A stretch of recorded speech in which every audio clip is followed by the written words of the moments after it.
Yeah, Phil was it's like in Los Angeles County, there's a directive for trying to deal with homelessness that was created, and it's the one official initiative in the Los Angeles County government to try to deal with homelessness. And Phil held the one kind of head position of trying to manage all of that as the director for an extended period. But I'll let the interview speak for itself, and then we'll have Q&A.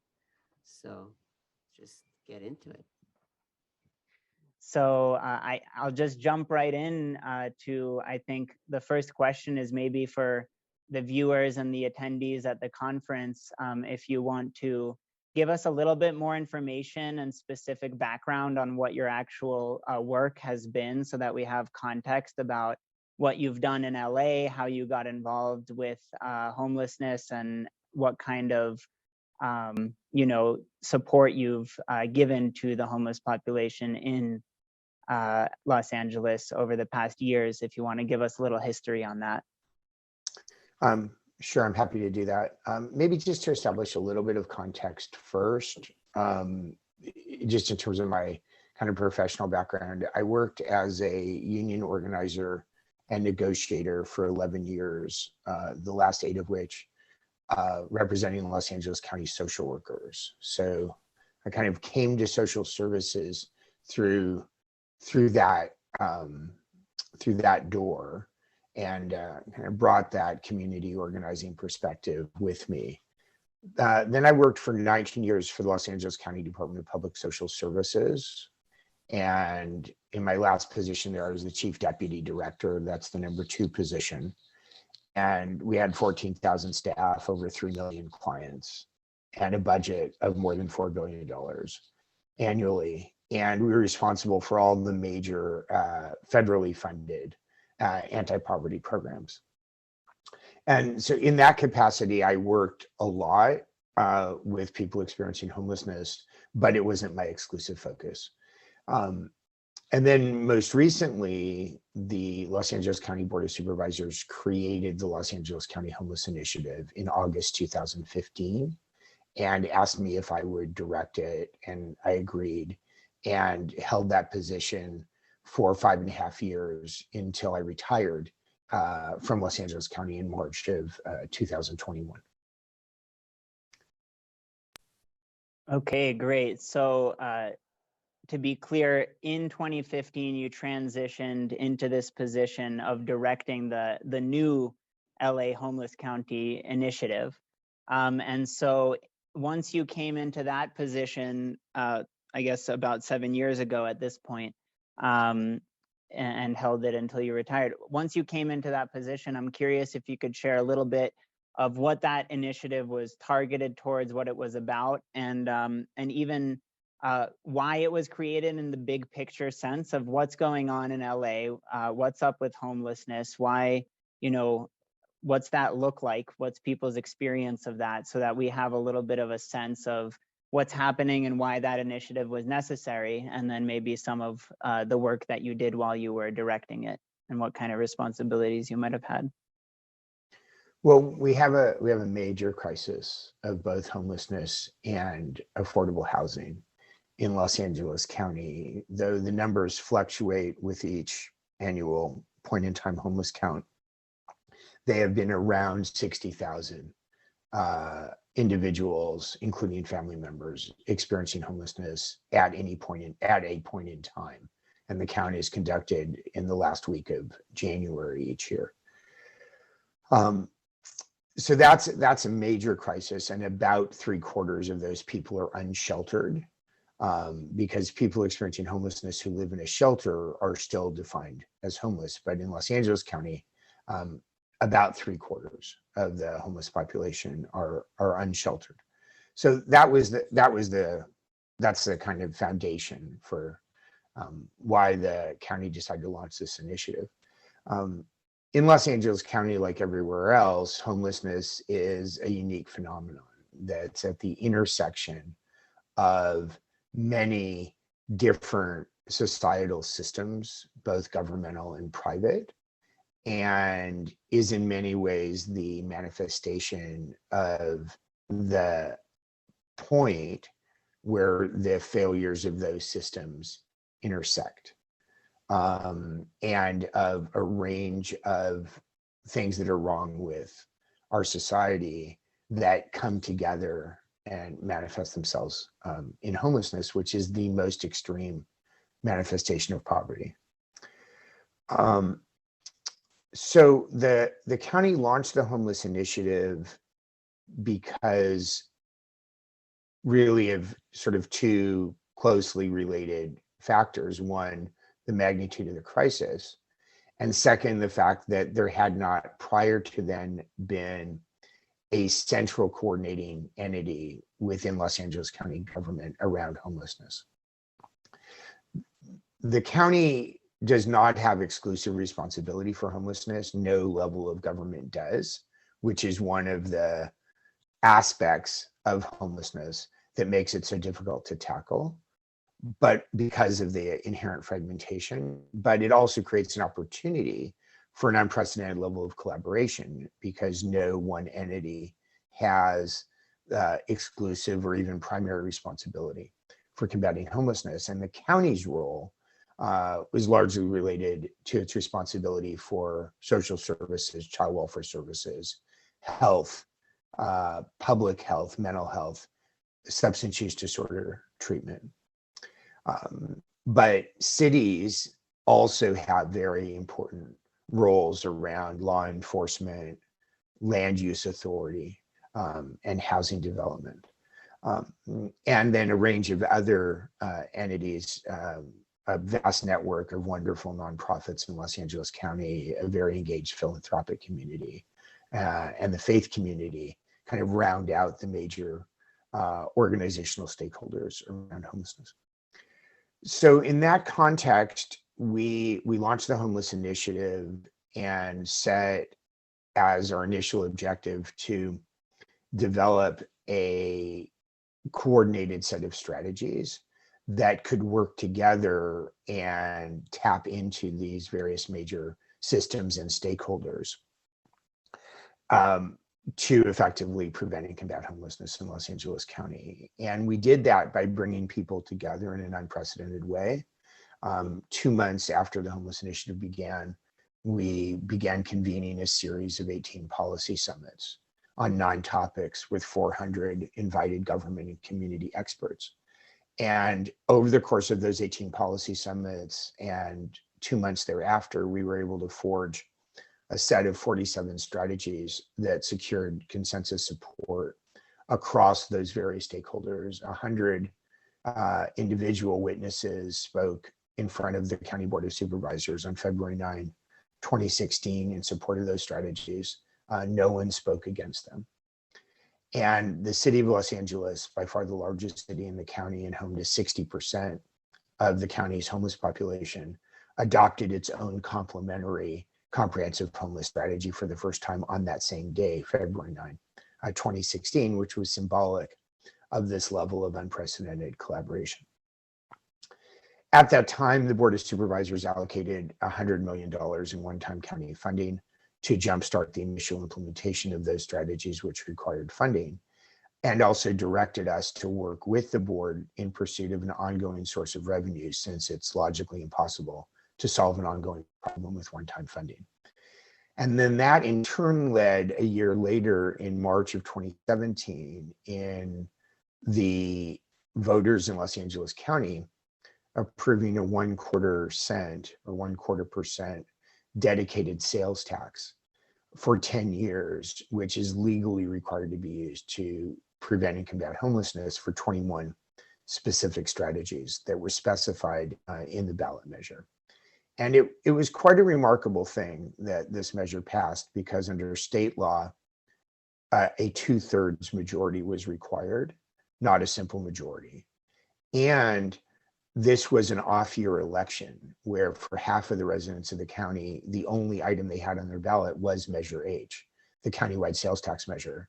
And for the other half of the county, the only thing on their ballot was municipal elections. There were no state or federal elections on the ballot. And typically a low turnout election is a more conservative electorate.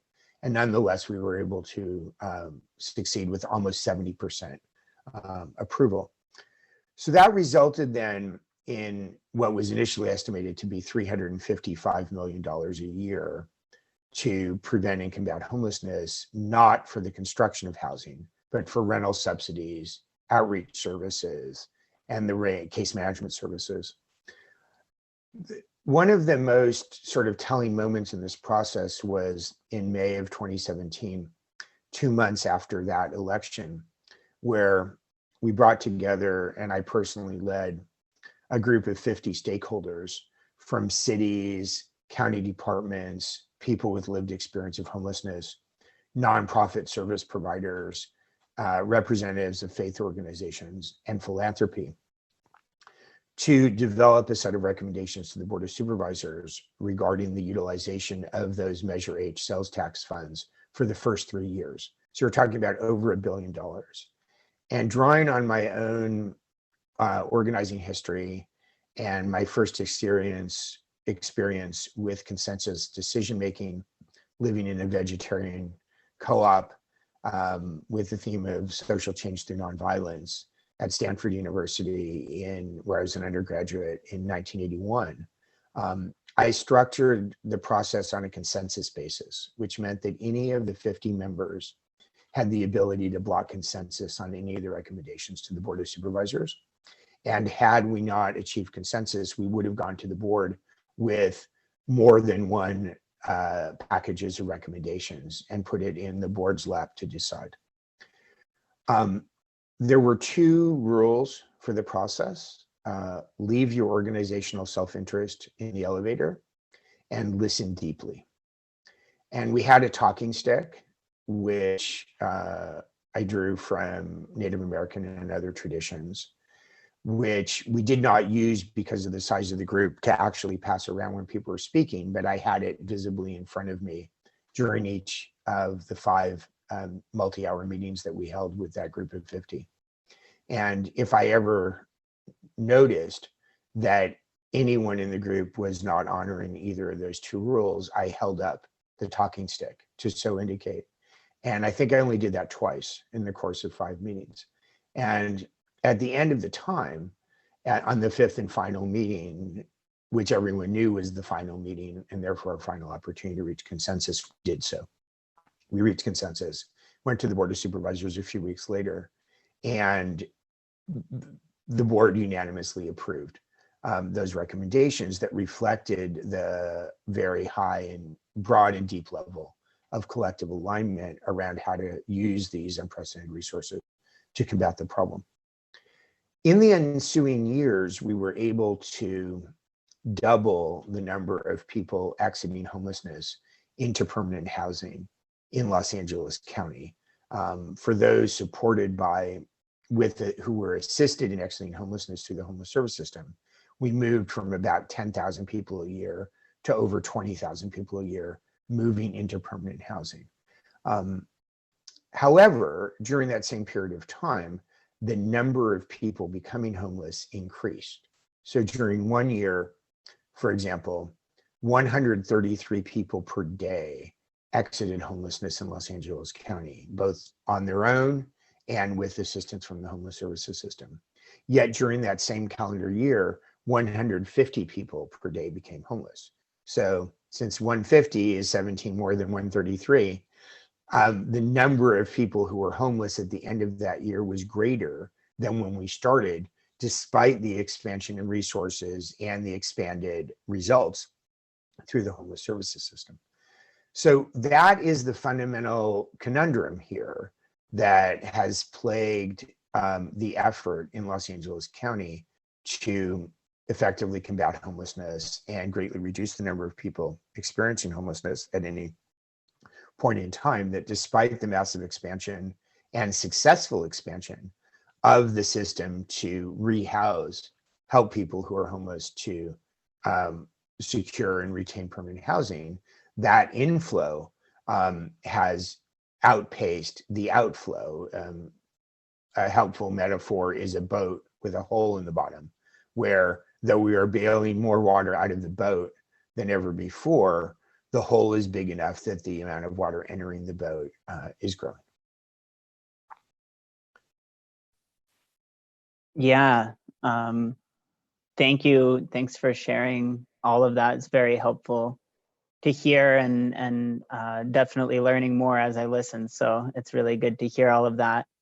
And there are a few things that stand out to me. One is that you mentioned how the cause of this crisis of major homelessness problems in Los Angeles is at the intersection of many different failings, we could say, in our societal systems put together, coming together and intersecting at this one, I would suggest symptom or like a rising of those issues of homelessness. And so one thing that brings to mind is definitely relevant to the work that we're doing here with the Sustainable Living Conference and with Sanctorum Ecovillage and with Worldchangers, which is that we see all of these different issues, whether homelessness, inequality, even pollution and the environmental crisis, or warfare, cultural issues, all of the intercultural issues, all of these different problems I see as part of a larger interconnected kind of imbalance in the human societal system. And I think that, just like Buddhism teaches, like many other traditions, but in Buddhism, it's especially clear that there's this teaching that everything is radically interconnected, interdependent, co-arising. Everything is affecting everything else in ways that we can't even imagine all the time. And I feel like we see that on the shadow side as well, that's not just, that we're all interconnected in this beautiful heart-centered way. That's very true. But because we're so interconnected, it's also easy for us to hurt each other by accident, because everything we do has an impact on everyone else. It's all very interdependent as well. And so because of that, I think that the solutions that we need for any given problem, if it's not just a Band-Aid, if it's not just a temporary, thing to ease the pain for a moment, is we need something that's really holistic, something that really addresses many different facets in an interdisciplinary way. And in a certain sense, it sounds like on one level with homelessness, that's exactly what you were bringing to the table. You were saying, hey, this is a problem that is caused by an intersection of many different problems that all interconnect. And so we need to solve this together by creating collaboration, by building more bridges, making more interconnection between the different places that solutions and resolutions can come from as well. So that holistic, interconnected approach feels really important for me to highlight there in terms of what I heard you say. And then I do want to come back to this hole in the boat that's filling up with water faster than we can bail it out. And I know that we had a very interesting conversation when I was visiting your home in LA. And something that really stood out to me that maybe we can speak about is I just wanted to hear your thoughts on how do you get to the root of the issue, because that's the other thing is there may be a million different symptoms to what's going on and what's seemingly not functioning in the world. There may be a million different symptoms, and we may notice, hey, these all seem interconnected somehow. They all intersect. But then where's the source? Like, where's that unitive kind of origin, or what are the key issues we could address that are causing these symptoms so that we can really uproot them?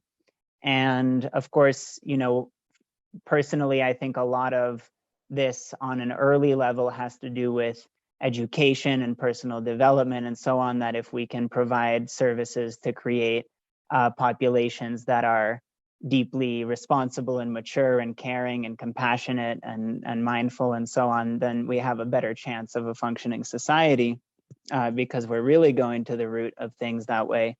But more specifically in terms of homelessness in LA, I think you have some very interesting ideas about that particular issue and how to get to the root of that in a more long-term sense. So I'd like to hear more about how do we get to the root. What are kind of the primary causes in terms of stopping homelessness, and what keeps us from implementing those solutions? Why are they slowed down? And one of the reasons I'm asking, which I'll come back around to a little later, is I think that the answer relates very much also to the work that we're doing here with places like Sanctorum Ecovillage, community living spaces, and sharing resources, growing food, and events like this that we're speaking at right now, Sustainable Living Conference, I think is all very connected. So love to hear from you on that topic. Yeah, let me just comment first on this point about the kind of multiple systems, and then I'll sort of move into sort of your question around kind of root cause. It does require multiple governmental systems and publicly funded systems to work together in deep collaboration to effectively combat homelessness, particularly as it relates to helping people who are already experiencing homelessness move from homelessness into permanent housing, whether that's via some form of interim housing or directly into permanent housing.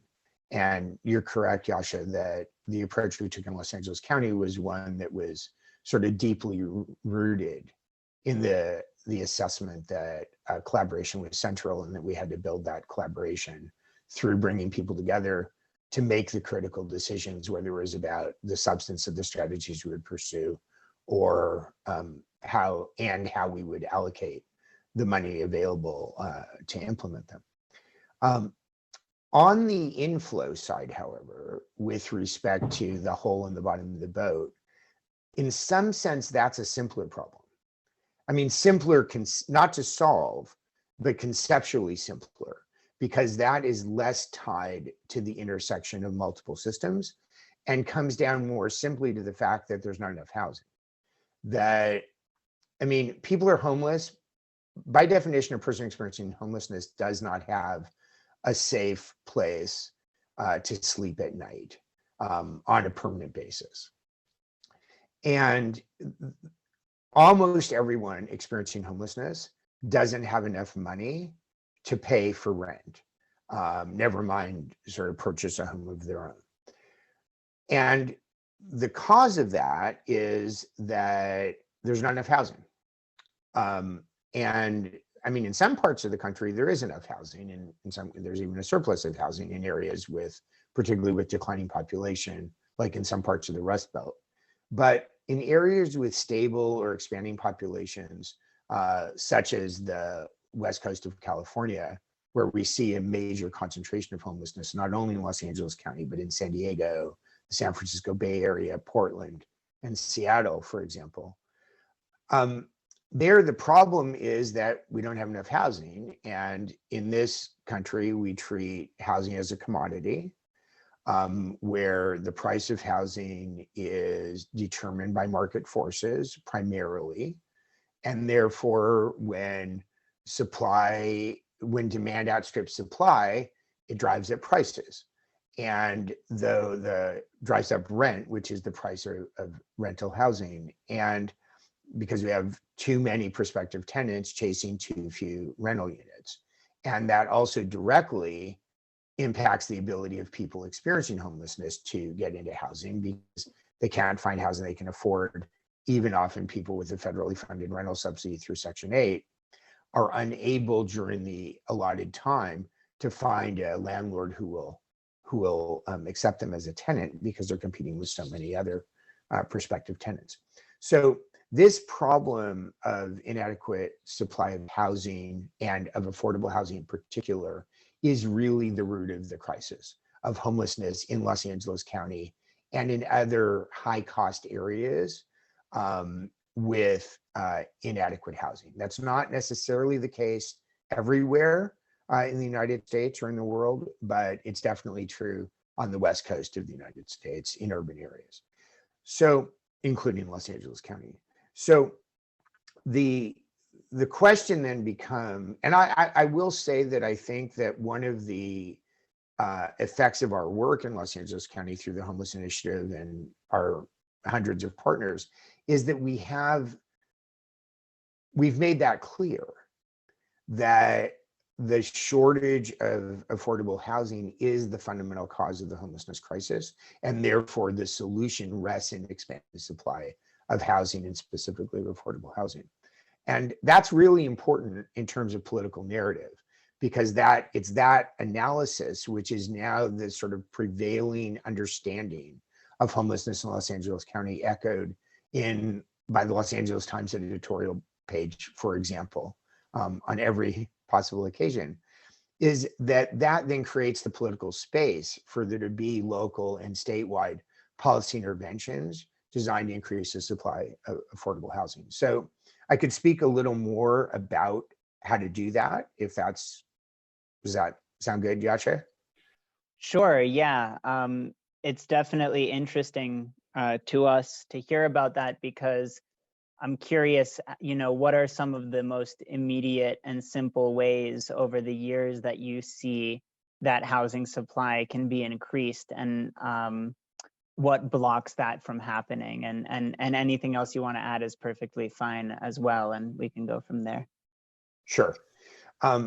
So there is publicly subsidized affordable housing where multiple governmental funding streams, such as the low-income housing tax credit, which is the single biggest funding source for most affordable housing, is used to subsidize the market costs of building housing in exchange for a 55-year covenant to limit the rent associated with those units. So that's great. And it's not conceivable that we can solve the problem, through that effort. I mean, in Los Angeles County, we have a shortage of over 500,000 units of affordable housing. By contrast, we have a gap that's well under 20,000 in the need for permanent supportive housing, which is affordable housing with intensive services for people with disabilities experiencing long-term homelessness. So see that relationship between 20,000 and 500,000. 20,000, it's possible to publicly subsidize their way out of that. 500,000, it isn't. So in order to actually get at the bigger problem of the shortage of affordable housing, we need to enable the housing market to generate more affordable housing. And interestingly, even though the fact that housing is a commodity in the United States is an important contributor to our current reality, and if housing were not a commodity and we're treated as a social right and a public right in the way that we treat public education, this would be a very different conversation. But what's interesting here is that despite the treatment of housing as a commodity, we actually have a system where the market has not been allowed to function to create housing, because the use of zoning to control the use of land has prevented the market from responding to the actual demand for housing, and has suppressed the amount of housing that's been developed. And in particular, the prevalence of single-family zoning has reduced the natural amount of housing that would be produced by the market. And when I say naturally produced, what I mean is where investors and developers and builders would create housing because there's sufficient market for it that it would be profitable to do so, even for affordable housing. And the other thing I'd just say parenthetically in that point is that there's kind of two categories of affordable housing. There's the intentionally built affordable housing with some kind of public subsidy. And then there's what is referred to as naturally occurring affordable housing, which is often older housing that becomes affordable over time, based on where it's located, based on the condition of it, based on the fact that it might not have all of the contemporary amenities. But when there's not a sufficient construction of new housing, then what would become naturally occurring affordable housing continues to have an elevated price and continues to have people living in it who are paying a rent that is not affordable.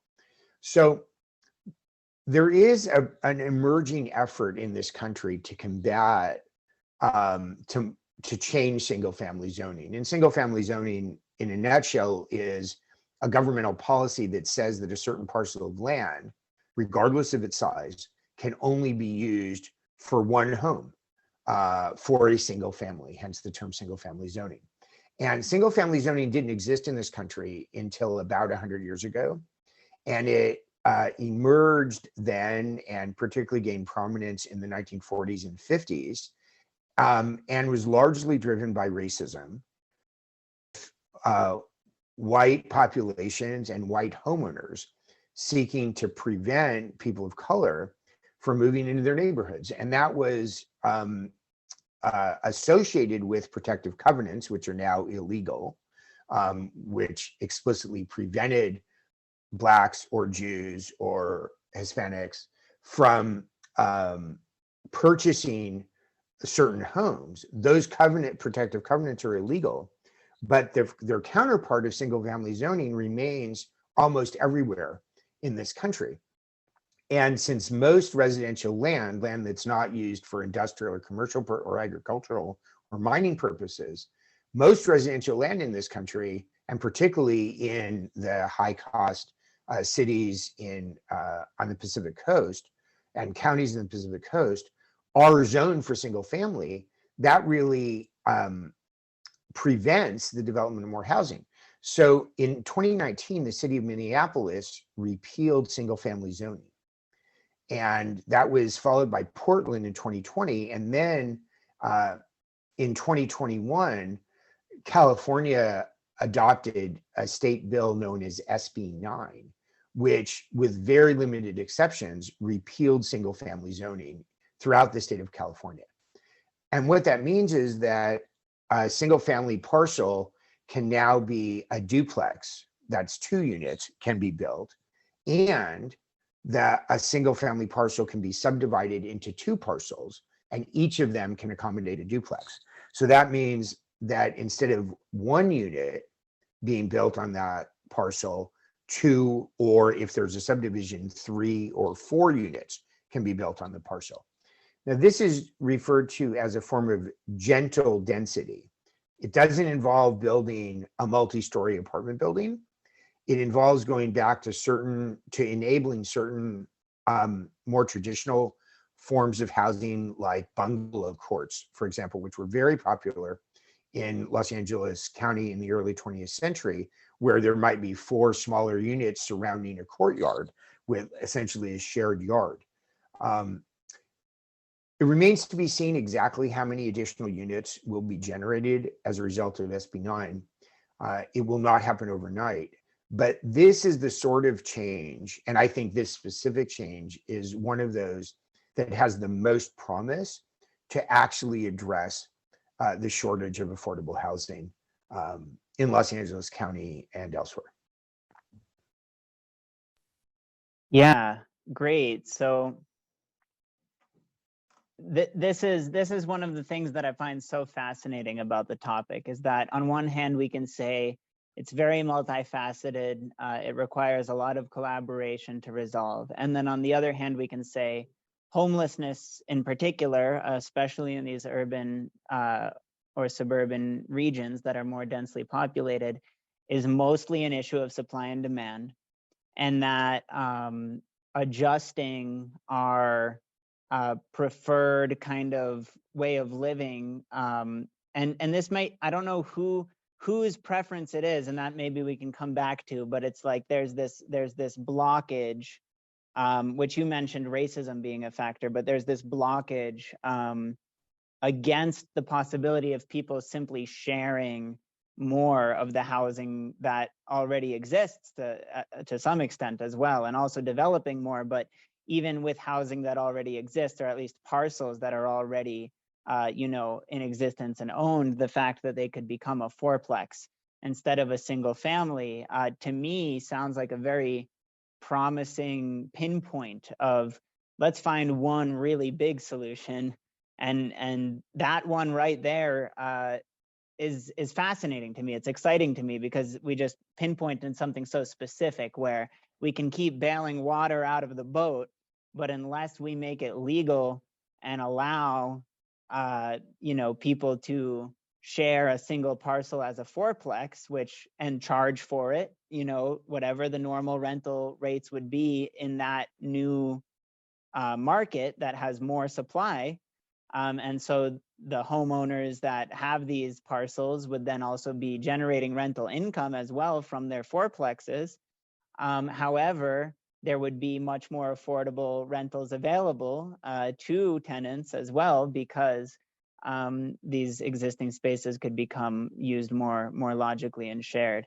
And so my understanding is that I guess one factor relates to property values that has slowed down the implementation of that approach, that people prefer to certain people prefer to I guess lobby in favor of preventing that kind of allowance from passing, but it sounds like it has now, so we'll see how that works out. And you can correct me if there are some other larger contributors I'm missing nowadays, but to me, it just seems like such a valuable solution to pinpoint that, not only is this a complex problem, but in a simple sense, being able to use those parcels in a more collectivized way would also just have a huge impact, and not forcing that kind of use at all, but simply allowing it. And that's the thing, is that we're not talking about enforcing any kind of shared property use. We're talking about allowing for the freedom of the option to choose that you would prefer to, let's say, generate that income or whatever it might be and share that housing with people. And that could simply making it permissible in these counties to share one's home and one's parcel in that fourplex way would already have a major impact, just allowing the freedom of it.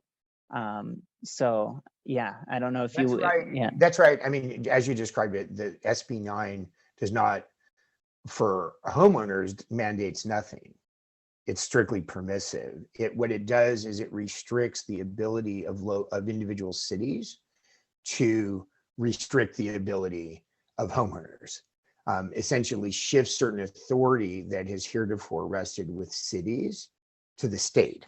But it only rested with cities because it was granted by the state to cities in the first place. And we've seen many instances in this country where allowing decision-making at the more local level, whether a city in relation to a state or a state in relation to the federal government, has perpetuated reactionary policy. I mean, in the civil rights struggles of the 1960s, for example, we had the federal government intervening with National Guard troops to force desegregation of public schools over the resistance and essentially the police resistance of those states themselves. So we have a tradition in this country of appealing to a higher level of government to break through reactionary policy. And this effective repeal of single family zoning is a contemporary example of that. I mean, in many small cities, in small cities, city council members it's not their job to be on the city council. They maybe get a small stipend. They are the neighbors, they run the hardware store, they own the restaurant. They know their constituents and they are subject to that sort of political pressure. So shifting that policy decision to the state level sort of avoids those dynamics at the local level. It is interesting to me, however, kind of on the other hand, that even though there is an authority that's being shifted to the state or to the county rather than the city, well, in this case to the state, I guess, rather than the city, even though that shift is happening, essentially the policy itself is it's a freedom, it's allowing a freedom on an individual level, and it's preventing collectives like cities from obstructing that freedom in a certain sense, because those collectives like cities could somehow have, let's say, individuals with more influence in that collective stepping forward and saying, no, we don't want to allow those other individuals that live near us to have the right or the option, or, you know, to share their housing in this way or to rent it out in this way because of whatever self-interest or preference or, you know, perspective they might have. And so, That's right. yeah. So that clarification feels relevant to me, because I think that whether we're talking about it politically or economically, it feels like to me what's one of the things that's so fascinating about that root decision that you're proposing from your extensive experience and expertise is basically saying, hey, people are trying to, in these cities, prevent these fourplexes from happening and hold on to the single family policies. But if we simply implement a policy that says, no, you can't do that, then it opens up a freedom for people to have the option to choose. And you said naturally occurring, which I think is a great term, that then there's this naturally occurring organic process of more affordable housing, possibly arising, surfacing of its own accord, just from people having the option to choose to resolve the problem, you know, through the way that the same way the body, you know, will heal an infection on its own if you let it be, and, you know, and you let it heal in the open air for a little while, and then the body will just heal it. So if we kind of loosen those restrictions on the zoning and land use and so on, and just let the natural organism heal, then maybe the more housing will become available for people. So there is certainly an authority that's being granted to the state in the political sense that you're describing.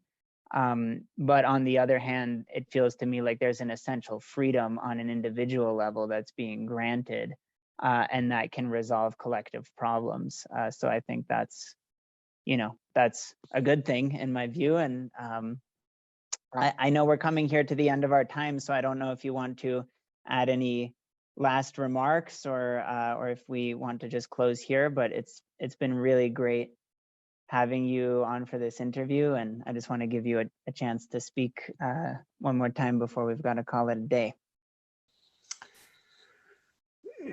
Sure. Well, I think that you're kind of picking up on the word organic there, and it is right, and that there is something organic, you know, about the process. And I learned a lot myself from one of my teachers, Margaret Wheatley, who really understood that we could design human systems as living organisms rather than as machines, and enable life to emerge within them.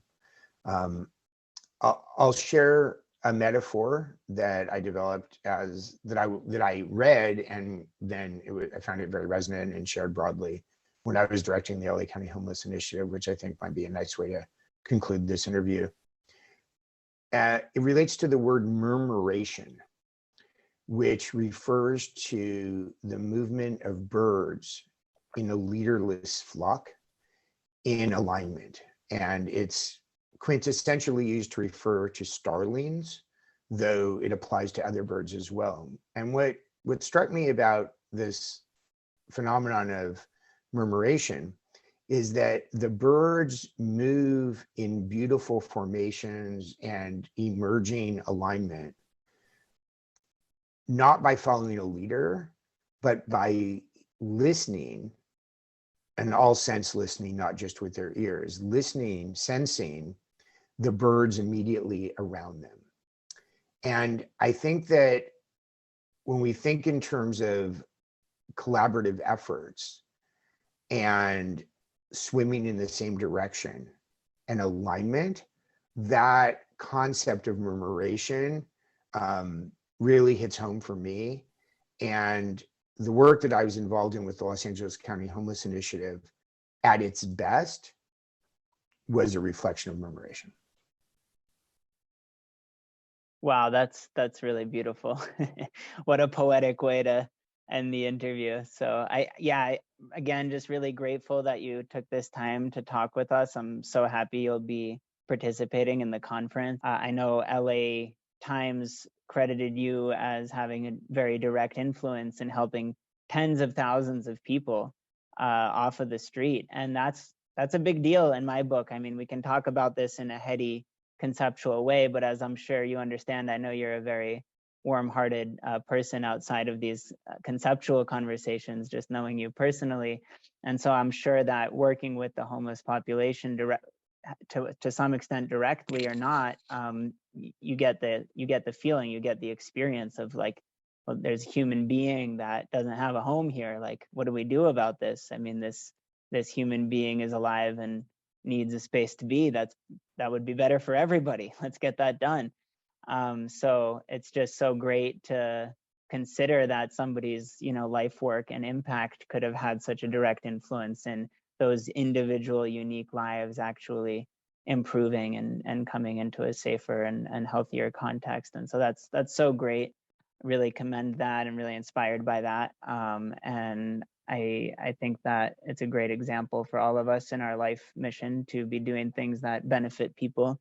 And so, I'm just really glad you were able to come talk with us and let the murmuration continue. Amen to that. Amen. Thank you. Peace. So my question is about mental illness and addiction and how that, what solutions have you guys come up with? Because in my experience, that is the major cause of homelessness in the world, is severe mental illness, especially post-COVID, when that can cause more mental illness too, and the lack of connection in terms of addiction. So what solutions do you guys see for addressing the mental health and addiction in the world? Yeah, thanks for, can you hear me okay? Hello, can you hear me? Yes, we can hear you. Okay, perfect. Thanks, great. Yeah, thanks very much for raising that critical question. I'll respond in two parts. I mean, first around the question of prevalence. I mean, our data shows that about a third of people experiencing homelessness at any moment in time are suffering from either a severe mental illness and or a substance use disorder. Some of those people had those illnesses. Some of them acquired those illnesses as a result of and in the context of becoming homeless. I'd also point out that the people who are homeless at any point in time are more likely to have a mental illness or substance use disorder than the people who are homeless over the course of a year, because people without those disorders are more likely to have shorter spells of homelessness. Many people are homeless for a week or a month or 2 months or 3 months, and they sort of moving in and out of homelessness, and that those are people who are less likely to have those conditions. So if we looked at the universe of people who are homeless in a given community over the arc of a year, the prevalence of mental illness or substance abuse would be even lower than in that point in time group. Now, that said, there is a significant minority of people experiencing homelessness at a point in time where severe mental illness or substance use disorder is a significant issue. The nationally recognized best practice is known as housing first. That is that sobriety, or in the case of substance use disorder, or participating in ongoing mental health treatment should not be a precondition to housing.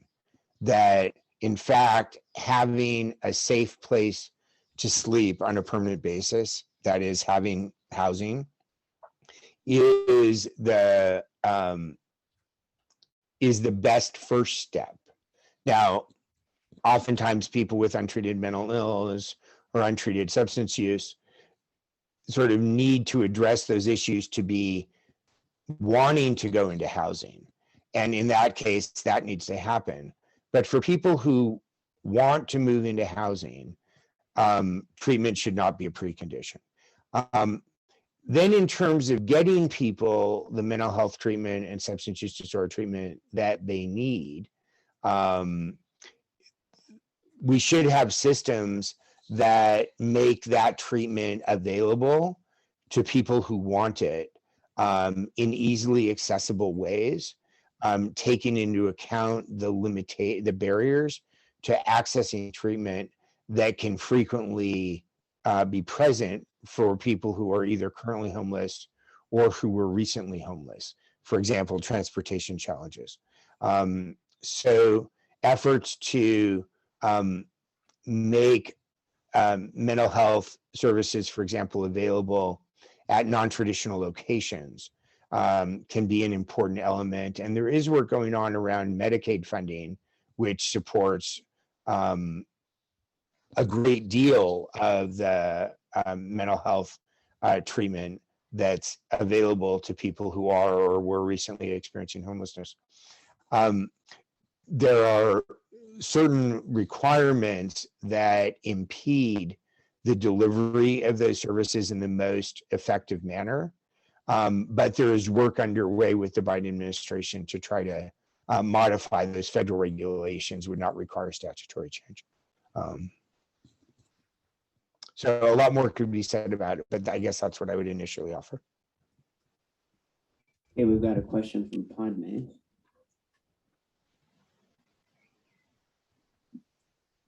Hi, thank you so much for talking upon this, because I definitely see the increase of homelessness and affordable housing being an issue across all of America. I live in Boulder, Colorado, where my question is based on lowering the cost of housing, where the average cost is about $560,000 a home in Boulder, and there's only 63% occupancy in the Boulder County. I'm a tiny home builder, and we are in Colorado currently are leading the way of like opening tiny homes and bringing more of affordable housing. And I'm curious, what do you see being like the change that can take place in these places that are more vacation rental homes and stuff, and Airbnbs that are increasing the prices of housing? How can we identify this issue and actually bring more affordable housing to these ideal places of living for people? Yeah, thanks. And just want to commend the work you're doing, because this is a crisis that requires kind of the full continuum of potential solutions. Well, I guess 2 points. I mean, one is the issue that I spoke to in the interview with Yasha is around zoning, that permitting some increase in density in housing construction is critical as a way to reduce housing costs, because it enables smaller units to be built, and it can also, and correspondingly reduces the associated land costs. If, for example, 4 units are built on a parcel instead of 1, then the land value is essentially 1/4. The cost of the land is essentially 1/4 for each of those units, rather than 4 times what it is otherwise. So I think that that's a key factor. Secondly, around building materials and building requirements, that goes back to this question of local control, and that in most states, it is in fact cities that, or in the case of unincorporated areas, counties, that exercise that authority, though there are some things that are handled at the state level, and that varies state by state. For example, around prefabricated construction in California is regulated at the state level rather than the city level.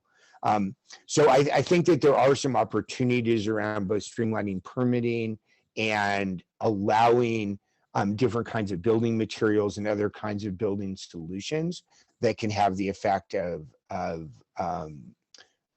reducing costs.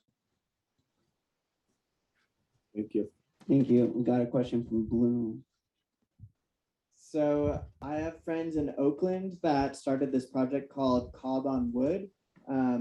And they went to this part of Oakland that has the highest density of homeless population underneath the freeway. Kind of looks like an apocalyptic wasteland. There's just so much stuff everywhere, kind of like a shanty town. And you go into it, and they started building with cob and wood. It was actually on Wood Street, which is why they called it Cob on Wood. They started building this little paradise under the freeway, and they had a herbal clinic. They had a shower with rainwater harvesting. They even had a cob oven with this little like waterway that you put the pizza on when it comes out, and it goes around in a circle. And they had a solar powered stage for open mics, and they recruited a bunch of homeless people in the area that were interested in helping out to help build it and become part of it and help run and manage it. And it was on Caltrans land. So once Caltrans, the local transportation company, found out about it, they said, oh, we were planning on, that's our land, we were planning on building like storage units there, so you guys are gonna have to be evicted. But it took them a while to actually take action on that. And even though they just kind of went for it and built this thing without permissions and without rights, and eventually they'll probably have to take it down, it made headline news. A lot of people got interested. They had all these work parties. A lot of people came to get involved, and it showed an example of what could be possible, and hopefully could influence some politicians to start making things like that legal and allowing access and land for things like that. So it's also that fine line of like, when do we ask for permission ahead of time, and when do we just go for it and show what's possible, and then use that as leverage to get more legal permission. Yeah, I mean, I think that, people experiencing homelessness are entitled to permanent housing with dignity, just like people who are currently housed have. And I don't think that we should, preclude any creative solutions. I think the key issue around those kind of solutions is really around the commitment of the land. That if land is permanently available for permanent housing, then permanent structure should be built there, which could include tiny homes, 300 square foot units, for example. It could be fine, but they should be permanent structures with plumbing and electrical. On the other hand, if there are parcels, particularly publicly owned parcels, that can be available on a temporary basis, let's say not a month, but 3, 5 to 10 years, where there's maybe the entity that owns the land is not prepared to permanently cede the right to use it, let's say in the case of a transportation authority, but where there's no immediate plan, or where there's a long-term plan to build permanent housing, but that hasn't come together yet. And that can be a location where portable temporary housing can be placed.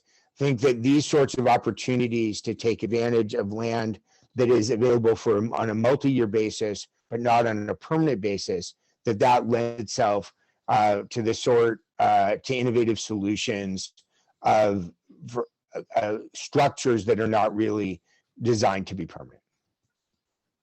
And the cob housing that you mentioned, I'm aware of cob housing, but I know that in many places in the world that's fairly common building material. I wasn't aware of that specific example in Oakland. I do want to say one other thing that kind of relates to this point, and it's around the notion of sanctioned camping, essentially where local government allows outdoor people experiencing homelessness to live outdoors in a secure space. This is a fairly controversial intervention. The results in terms of people actually transitioning into permanent housing from sanctioned encampments is not very encouraging. And I think it's also important to realize that a lot of the political pressure around homelessness is associated with people who don't want to see homeless people in their neighborhood or on their way to work.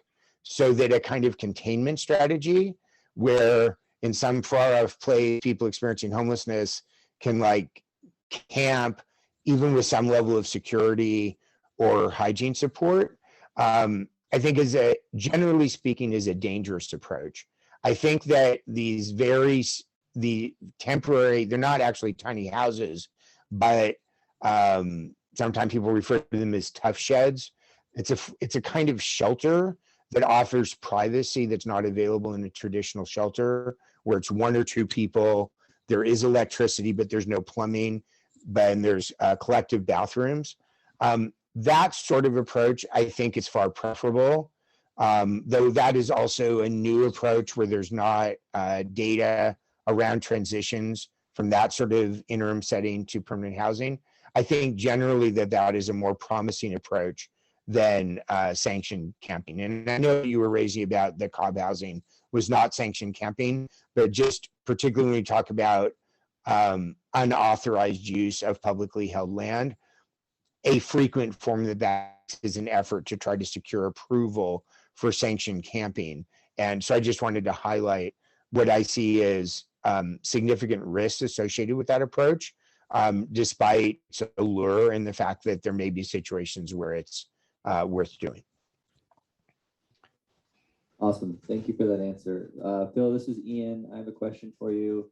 So in Boulder, there's a movement that the city council is very against called Bedrooms Are for People, that they've gotten just tons of pushback trying to get it on the ballot and stuff like that. And I was curious if there's any data or places where, I mean, Bedrooms Are for People removes the U+2 requirement for single family housing or U+2 unrelated as roommates in single family housing, and allows the legally more people to occupy a home. As many bedrooms as there can be people. And I was just curious if you have any data or opinions on that, and if there's places where that has been lifted and what some of those results have been, and how that compares to lifting single family housing as a way to help alleviate homelessness. Yeah, so I'm not familiar with those sorts of ordinances that exist like what you're describing in Boulder, but based on your description of it, I think that's very positive. I think there are two other kind of similar strategies that I want to briefly mention. I mean, one, and I neglected to mention this in response to the prior question around Airbnb, but many communities are restricting Airbnb to a certain number of days, to prohibiting Airbnbs in units that are not owner occupied, and only allowing Airbnb in owner occupied units where it's an empty bedroom. So I think that restricting short-term rentals is an important aspect of trying to preserve housing, because housing that's used for short-term rentals is no longer used for housing. The other, so I wanted to raise that, which I think it's kind of has a similar concept of essentially how do we, in addition to supporting more construction of affordable housing, like the repeal of single family zoning is intended to do, there's the corresponding kind of piece of the puzzle, which is how do we maximize the utilization of existing housing. And the ordinance in development you mentioned in Boulder sounds like an example of that. Certainly restricting short-term rentals, like Airbnb is an example of that. And then finally, I wanted to mention, and this is I have a sense from talking to Yasha about the sort of interests of the people who are participating in this conference. And this is the concept of utilizing empty bedrooms. That is encouraging people who have empty bedrooms to rent them. I think the example that you were sharing sounded more like tenant occupied properties to a large degree. What I'm talking about, though not necessarily, I'm talking about owner occupied housing where there are empty bedrooms, perhaps a family where there was a family, now the children are adults, there's empty bedrooms. Those bedrooms could be rented.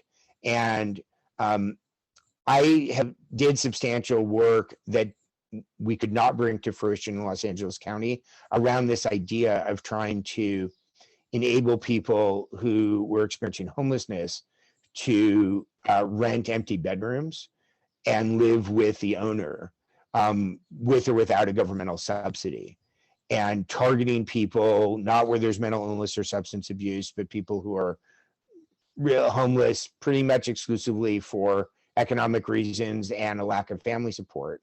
And I just want to say that in Los Angeles County, there's over 1 million empty bedrooms. And I think there is potential here. And I actually went so far as to work with my rabbi to write a song in support of encouraging people to rent empty bedrooms to people experiencing homelessness, or even to make them available without charging Can you sing us that song? rent. In the national, which made it, of course, much more difficult to pursue that. And then I retired, so there was only sort of so much I could do. But I do want to say, and I know this is the only semi-utopian thing that I have said in the course of our interview and my response to your questions, but I just want to say that I think that there is potential here with the right kind of intention, and there is an organization nationally that supports, they're called host homes for youth experiencing homelessness, people age 18 to 24. And it's only on a fairly modest scale, but it is in many communities at this point, and it's been very successful. So I just want to say, as we think about taking advantage of existing housing stock, this notion that we have in Los Angeles County alone over 1 million empty bedrooms is, I think, one potential piece of solving this problem, and one where consciousness, which I know is a kind of important part of this conference, where individual and collective consciousness is very important. Because one could imagine that I imagine many of you have been part of transformational festivals like Arise or Burning Man or others, that if everyone felt all the time the way that people feel when we're at transformational festivals, then a lot of people would make their empty bedrooms available, and we could make a major dent in this problem. So I do think that this is one strategy where the positive development of collective consciousness could be a central factor. Thank you. As a quick response, I really need to know where I can listen to this song. So if you could potentially send us a link or something like that, would be great. And then I was also curious, like the one other piece of this that I think about all the time are the investment companies that are buying up tons of properties. And I know, like in Canada, they put a freeze in Vancouver on foreign investors buying properties because that was a really big problem. And so it's obviously become a really big problem in the United States as well. And I was wondering, obviously there's the legislation solution, which seems kind of unlikely, but I was wondering if you have any other ideas or solutions to that problem. I mean, I actually think that is a major issue there's a long history of for-profit investors owning apartment buildings, multifamily units, but single-family homes have not been a traditional investment for for-profit investors, where single-family homes have been used for rentals. It's mostly been the former owner who no longer lives there. For example, they moved out of the area or they moved to a smaller or larger home. But after the housing crisis in 2008, many investors did see this as a real opportunity, and they swooped into distressed communities. And I think it is a very dangerous and negative development.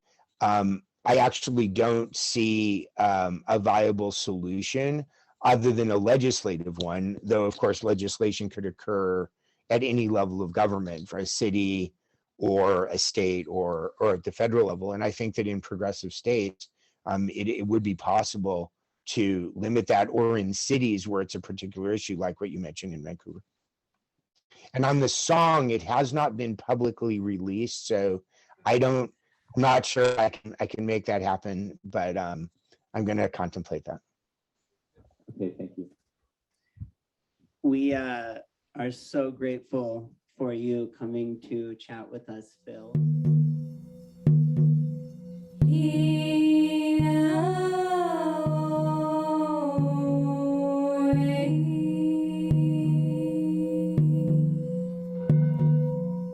Our mission is peace.